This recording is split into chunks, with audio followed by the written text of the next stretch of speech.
Hi, I'm Andrea Gibson, and this is my poem, The Nutritionist. The nutritionist said I should eat root vegetables. Said if I could get down 13 turnips a day, I would be grounded, rooted, so my head would not keep flying away to where the darkness lives. The psychic told me my heart carries too much weight, so for $20 she'd tell me what to do.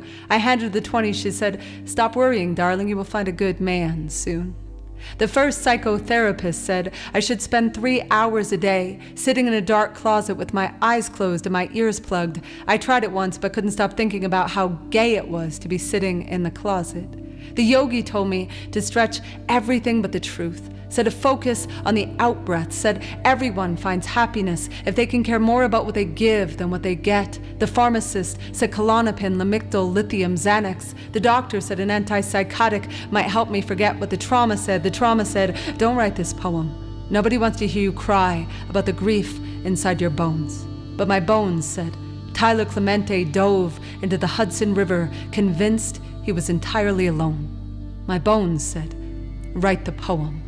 To the lamplight, considering the riverbed, to the chandelier of your faith hanging by a thread, to every day you cannot get out of bed, to the bullseye of your wrist, to anyone who has ever wanted to die. I have been told sometimes the most healing thing we can do is remind ourselves over and over and over, other people feel this too.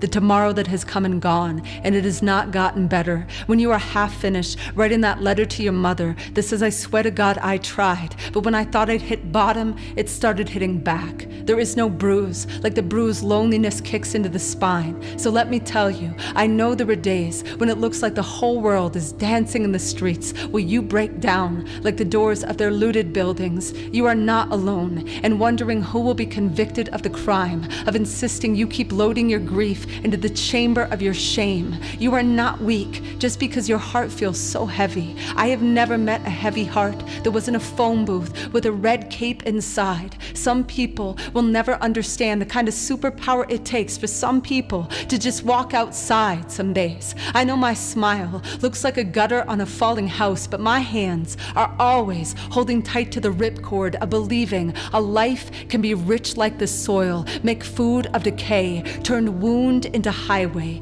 pick me up in a truck with that bumper sticker that says it is no measure of good health to be well adjusted to a sick society. I have never trusted anyone with the pulled back bow of my spine the way I trust the ones who come undone at the throat, screaming for their pulse to find the fight to pound.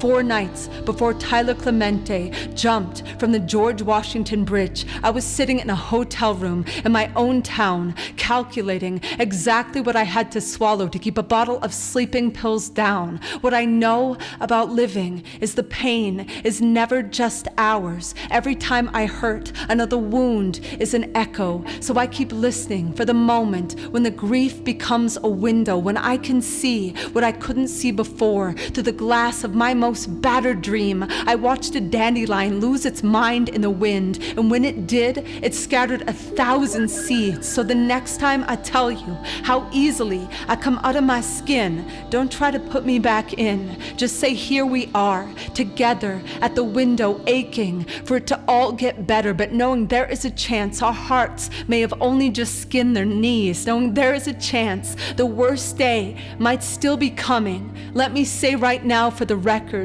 I'm still gonna be here, asking this world to dance, even if it keeps stepping on my holy feet. You stay here with me, okay? You stay here with me, raising your bite against the bitter dark, your bright longing, your brilliant fist of loss. Friend, if the only thing we have to gain in staying is each other, my God, that is plenty. My God, that is enough. My God, that is so, so much for the light to give. Each of us at each other's backs, whispering over and over and over, live, live, live.